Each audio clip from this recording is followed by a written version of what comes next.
Bismillah ar-Rahman ar-Rahim. Assalamu alaikum students. My name is Abdurrahman and I'm teaching you biology. Students, in this session we are going to talk about a very debatable topic and it is the evolution of eukaryotes from prokaryotes. इसकी details जो हमारे syllabus में शामिल हैं उनको देखते हैं one by one board पे. जी स्टूडेंट्स, सबसे पहली चीज तो ये कि क्या एवोल्यूशन हो भी रही है या नहीं हो रही. तो इसके लिए स्टूडेंट्स मैं यही कहूंगा, yes, evolution is going side by side with the life. कि अगर हम देखते हैं हर चीज इवॉल्व हो रही है with the passage of time, it is evolution. Alright? अब यहाँ पे जो हम ऑर्गेनिक एवोल्यूशन या बायोलॉजिकल एवोल्यूशन की बात आज डिस्कस करने जा रहे हैं, वो तमाम सवालात जो हमारे जहन में आते हैं कि यूनिवर्स कब मार्ज़े वजूद में आई, जमीन कब बनी, जमीन के ऊपर लाइफ का किस तरह से आगाज हुआ, वो इस पूरी की पूरी हिस्ट्री में हम स्टडी करते चले जाएंगे. अब बुनियादी तौर पे ये टॉपिक कुछ इस तरह से है कि हमें वापस जाना पड़ेगा अपनी हिस्ट्री में. ऑलराइट, यानी going back to the past. अब ये वाली चीज जो है पास्ट में जाने वाली, यहां पे स्टूडेंट्स याद रखिएगा कि कुछ चीजों के तो एविडेंसेस मौजूद होते हैं, यानी उनके शवाहिद हमारे पास मौजूद हैं. कुछ चीजों के एविडेंसेस नहीं हैं लेकिन हमें अंदाजा हो जाता है कि इस तरह हुआ होगा. तो जब हम ये कहते हैं कि भाई इस तरह से पॉसिबिलिटी है या probably it might have happened, तो इसके लिए फिर हम कहते हैं कि यहां पे मे हैव की बात हम करेंगे कि इस तरह हुआ होगा. ऑलराइट, तो इसका मतलब ये हुआ कि यहां पे मजीद बेहतरी की गुंजाइश मौजूद है.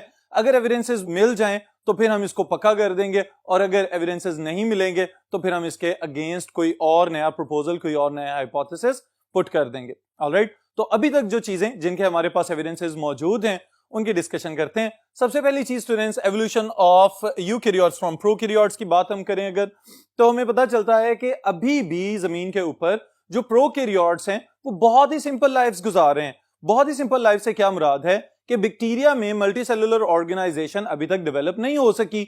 उनके अंदर न्यूक्लियस मौजूद नहीं है, उनके अंदर एक कॉलोनी को डिवीजन ऑफ लेबर के तहत सर्वाइव करवाना अभी तक मुमकिन नहीं हो सका हुआ. तो इसका मतलब ये हुआ कि they are still less developed.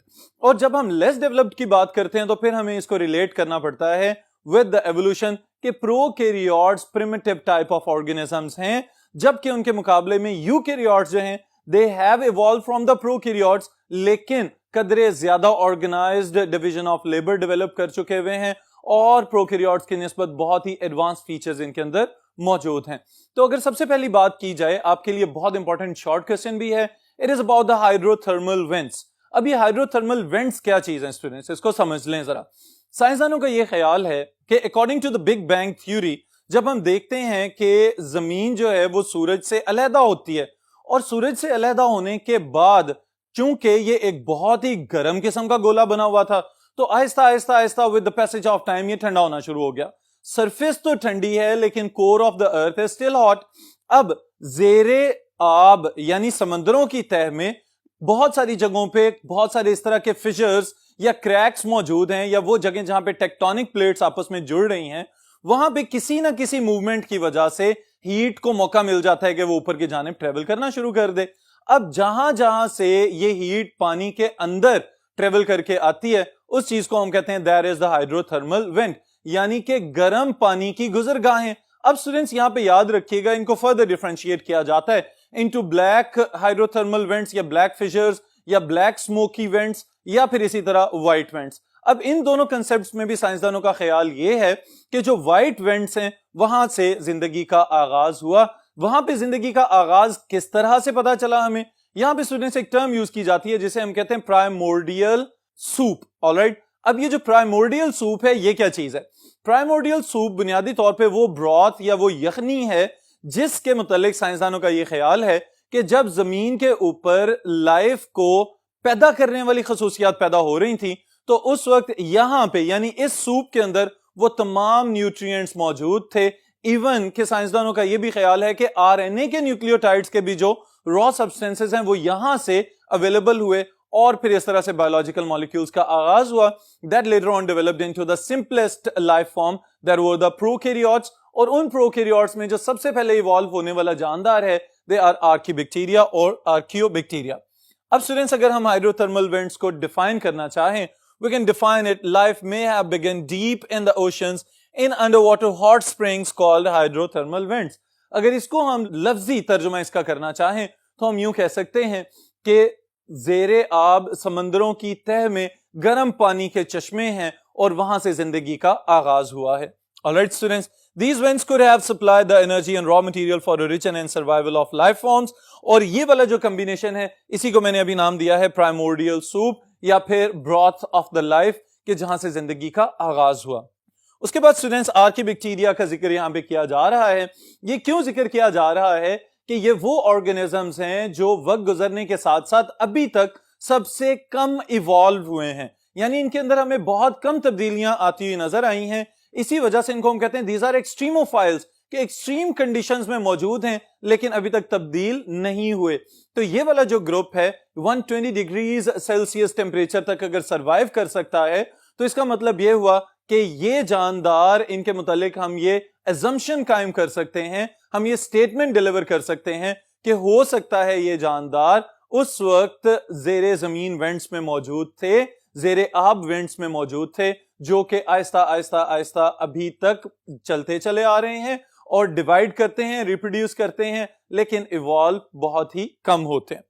A group of bacteria that can tolerate temperature up to 120 degrees Celsius and seem to have undergone less evolutionary change than any other living species support this Went hypothesis. تو بنیادی طور پہ یہ وہ evidence explain کیا جا رہا ہے یہاں پہ کہ جس کی وجہ سے ہم یہ کہہ سکتے ہیں کہ یہ جو ہائیڈرو تھرمل وینٹس والا کنسپٹ ہے it can be accepted. Alright students, پھر یہاں پہ ایک سوال یہ پیدا ہوتا ہے کہ جو موجودہ لائف کی ہمارے پاس ایڈوانسڈ فارمز موجود ہیں لائک دا یوکیریوٹک سیلز, تو کیا اس زمانے میں, اس دور میں وہ تمام نیوٹرینٹس یا وہ تمام سہولیات کافی تھی کہ اس طرح کی ایڈوانس فارم کو اپنے اندر سما سکتی؟ تو اس کا جواب ہے نو.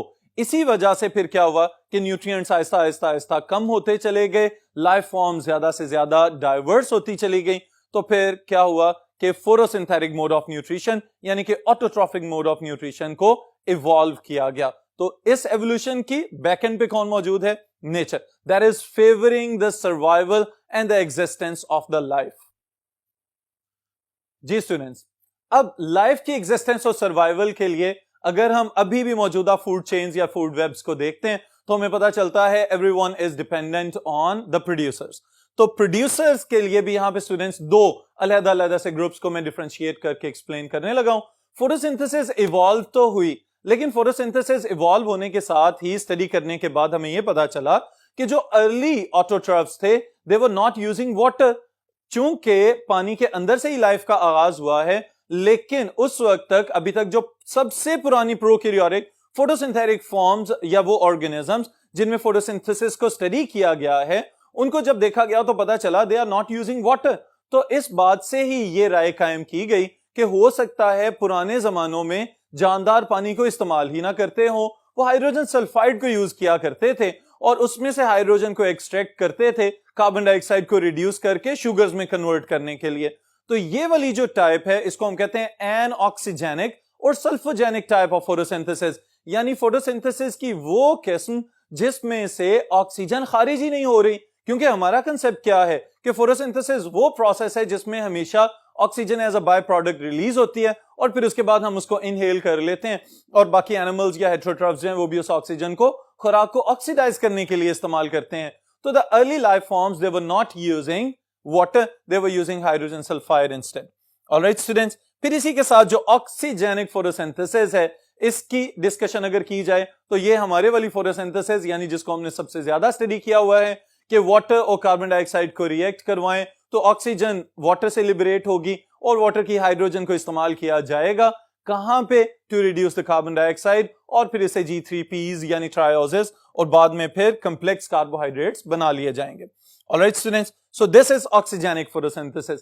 اب جیسے ہی آکسیجینک فوٹوسنتھسس کا آغاز ہوتا ہے تو ایوولوشن ہمیں بتاتی ہے کہ بھائی یہاں سے کمپلیٹلی جو پرانا ایٹماسفیئر یا پرانا ماحول ہے اس میں بھی آکسیجن کا اضافہ ہوتے ساتھ ہی بڑی ایک ڈراسٹک قسم کی چینج آتی ہوئی نظر آتی ہے, اور اس میں سب سے پہلی انوائرمنٹل چینج کیا ہے؟ the formation of the ozone. Alright, وہ پروٹیکٹیو لیئر جو زمین سے ایوالو ہونے والی آکسیجن کی وجہ سے آہستہ آہستہ جا کے اسٹریٹوسفیئر پہ ایک بلینکٹ بنا لے اور پھر اس کے بعد اوپر سے سورج سے آنے والی तमाम रेडिएशंस को, यूवीज वगैरह को रोकना शुरू कर दे और लाइफ जो जमीन पे मौजूद थी और जिसने अभी इवॉल्व होना था उसको प्रोटेक्ट करना शुरू कर दे. So this was the time when ozone started developing. Alright students, यहां पे बहुत इंपॉर्टेंट एमसीक्यू स्टेटमेंट्स आपके लिए आ रही हैं, इनको याद रखिएगा.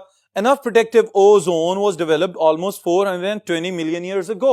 यानी ये उस टाइम की हम बात कर रहे हैं कि जब ओजोन ने मुकम्मल ब्लैंकेट बना लिया और अब लाइफ को सपोर्ट करना शुरू हो गई. ऑलराइट, फिर उसके बाद यूनिवर्स के हवाले से जो वो सवालात जो हमारे जहन में पैदा होते हैं उनके लिए भी यहां पे मैंने फैक्ट्स लिख दिए. यूनिवर्स के मुतालिक यानी ओरिजिन ऑफ यूनिवर्स के मुतालिक साइंसदानों का ख्याल है कि it might have evolved 20 billion years ago.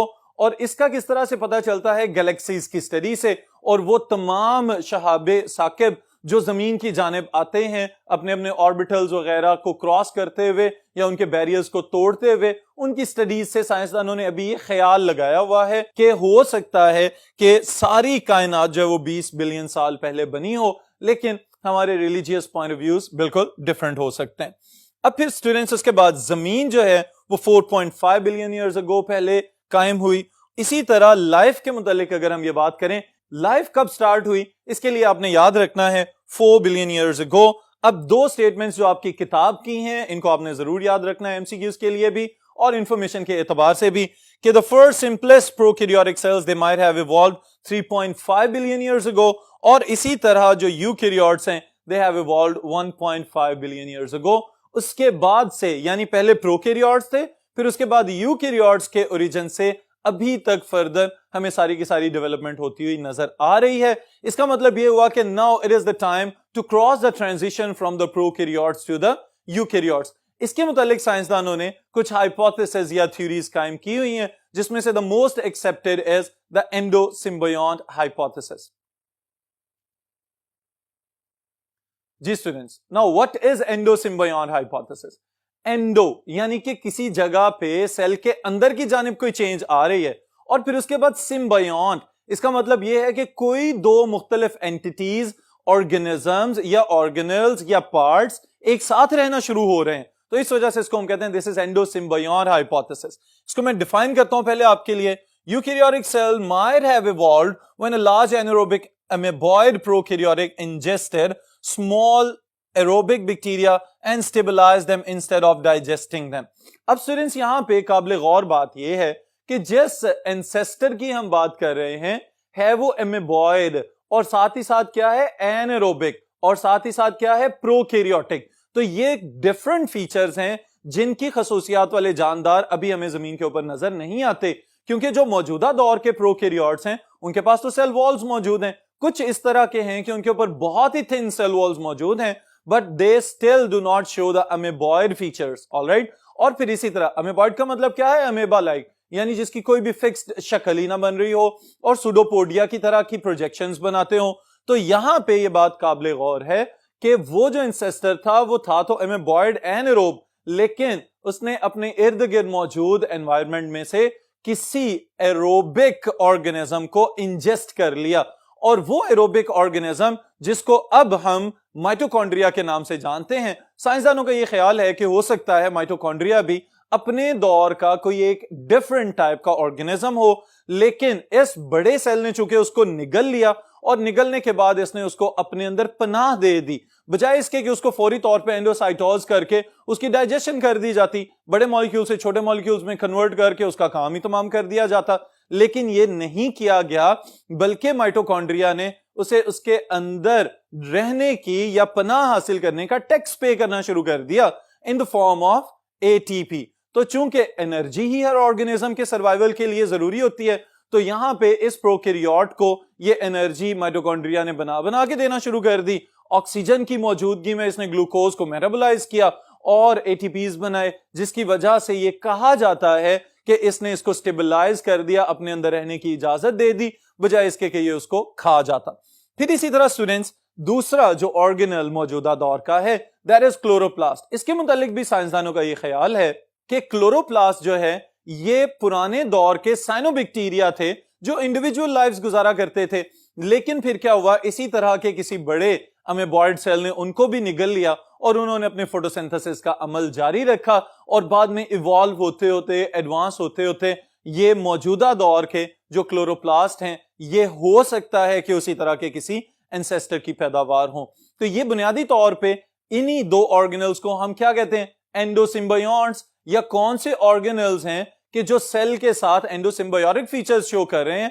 तो ये ही दोनों ऑर्गेनल्स हमारे ज़हन में आते हैं क्योंकि इनके पास इनका अपना इंडिविजुअल डीएनए, इंडिपेंडेंट डीएनए और राइबोसोम्स भी मौजूद हैं। तो सेल की रेप्लिकेशन वगैरह के साथ सिंक्रोनाइज्ड जरूर हैं लेकिन ऑर्डर मानने के लिए मजबूर नहीं है।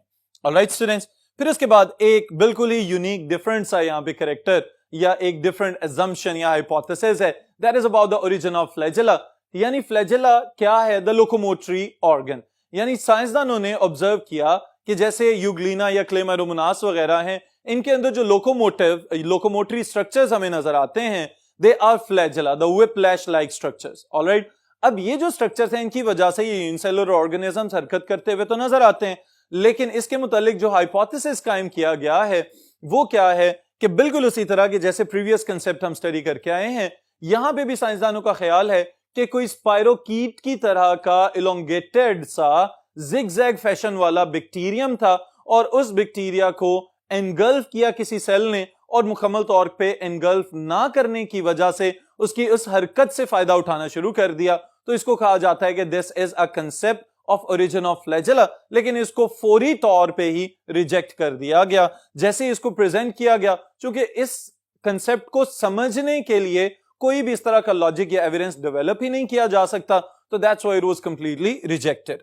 ऑलराइट स्टूडेंट्स, फिर उसके बाद एक बहुत ही इंपॉर्टेंट आइडिया है जो कि प्रोकैरियोटिक सेल से यूकैरियोटिक सेल की जानिब लेके आने के लिए मोस्ट एक्सेप्टेड इसको कहा जा सकता है, या इस तरह का कंसेप्ट है कि जिसके लिए इलेक्ट्रॉन माइक्रोस्कोप के आ जाने के बाद भी बहुत सारी लॉजिक्स या बहुत सारे एविडेंसेस डिस्कवर हुए। This is known as membrane invagination hypothesis, also known as membrane infolding theory. अब इससे आपको अंदाजा तो हो गया होगा। थोड़ा सा अगर हम प्लाज्मा मेम्ब्रेन के स्ट्रक्चर पे गौर करें स्टूडेंट्स, तो आप लोगों को याद है कि उसको एक्सप्लेन करने के लिए फ्लूइड मोज़ाइक मॉडल और यूनिट मेम्ब्रेन मॉडल का सहारा लिया जाता है। तो जो मेम्ब्रेन्स के स्ट्रक्चर्स हैं, चाहे सेल की बैरूनी मेम्ब्रेन है या उसके ऑर्गेनल्स की मेम्ब्रेन्स हैं, जब हम उनके अल्ट्रा स्ट्रक्चर्स को देखते हैं तो हमें पता चलता है all of them they have entirely same or similar backbone, phospholipid bilayer वहां पे मौजूद होती है। तो यहां पे भी यही बात याद रखने वाली है कि साइंसदानों ने इसी तरह के आइडियाज को इकट्ठा करते हुए एक हाइपोथेसिस या एक थ्योरी कायम की हुई है, और वो क्या है कि the prokaryotic cell membrane invaginated to enclose its copies of genetic material. बुनियादी तौर पे आप लोगों ने बैक्टीरियल स्ट्रक्चर अगर याद किया हुआ है तो आपको याद होगा वहां पे एक कॉम्प्लेक्स स्ट्रक्चर होता है मेम्ब्रेन से बना हुआ, that is known as mesosome. Alright, अब साइंसदानों का ये ख्याल है कि इसी तरह से एक लूप बनाई गई मेम्ब्रेन की और उसने जेनेटिक मटेरियल को एनक्लोज कर लिया और उसके एनक्लोज करते ही न्यूक्लियस मार्जे वजूद में आया, और फिर इसी तरह जो सस्पेंडेड पार्टिकल्स मौजूद थे साइटोप्लाज्म में उनको एनक्लोज किया गया, तो माइटोकॉन्ड्रिया और क्लोरोप्लास्ट की तरह के ऑर्गेनल्स बनना शुरू हो गए। और फिर उसके बाद जब हम मौजूदा दौर के डिस्कवरीज यानी गोल्जी और एंडोप्लाज्मिक रेटिकुलम वगैरह को देखते हैं तो हमें पता चलता है कि इनके मेम्ब्रेन के स्ट्रक्चर्स भी बिल्कुल उसी तरह के हैं कि जैसे कि प्लाज्मा मेम्ब्रेन का अपना स्ट्रक्चर होता है। तो इन तमाम एविडेंसेस की बुनियाद पे this concept is somehow acceptable. Alright students, the invagination causes formation of several double membrane bounded entities in a single cell, और ये एंटिटीज कौन कौन सी हैं ये भी आप लोगों को अभी मैंने बताया है। The first entity is the nucleus itself, जिसके ऊपर डबल मेम्ब्रेनस न्यूक्लियर एनवेलप हमें नजर आता है, और फिर इसी तरह बाकी organelles like endoplasmic reticulum, Golgi bodies, और इन तमाम ऑर्गेनल्स को मिला के फिर हम क्या कहते हैं, this is the endomembranes system. यानी वो तमाम ऑर्गेनल्स जो असल में इस एंडोमेम्ब्रेनस या मेम्ब्रेन इन्वेजिनेशन से पैदा होने वाले हैं, they are the endomembranous organelles making up an endomembranous system. All right students, फिर इसी तरह further organization की अगर हम बात करें तो the last point is about the organization, यानी वो तमाम प्रोकैरियोटिक फीचर्स जो मौजूदा प्रोकैरियोट्स में भी हम स्टडी करते हैं, हमें इनसे पता चलता है कि जो प्रोकैरियोट्स हैं वो अभी तक लेस डेवलप्ड हैं, लेकिन यूकैरियोट्स ने डिवीजन ऑफ लेबर की प्रॉपर्टी آہستہ آہستہ اپنے اوپر اپلائی کرنا شروع کی اور پھر اسی طرح ڈفرینشیشن اور اسپیشلائزیشن کے کانسیپٹس ڈیولپ ہوئے اور پھر اب ہمیں پتہ چلتا ہے کہ وہ لائف جو کسی سمپل پروکیریوٹ سے سٹارٹ ہوئی تھی now it is ending up with a very complex and advanced eukaryotic cell جس میں بہت سارے ہیومن باڈی کے اپنے ڈفرنٹ ٹائپس کے سیلز موجود ہیں, باقی آرگینزمس کے اندر ڈفرنٹ اسپیشلائزڈ سیلز آبزرو کیے گئے ہیں اور this is all due to the evolution. Alright students, تو یہ وہ پوری ٹرانزیشن کی سٹوری ہے چھوٹے چھوٹے سے فلیش بیکس کی فارم میں کہ آپ کو جسے اندازہ ہو جائے کہ لائف کو اتنے کروڑوں سال جو لگے ہیں ایوالو ہونے میں, اس کے دوران کون کون سی تبدیلیاں کس طرح سے وقوع پذیر ہوئی ہیں. ان کانسیپٹس کو اچھی طرح سے سمجھیے گا بھی اور اس کو ایگزام کے لیے بھی پریپیئر کریں. پھر انشاءاللہ تعالی نیکسٹ سیشن میں نیکسٹ ٹاپک کے ساتھ ملاقات.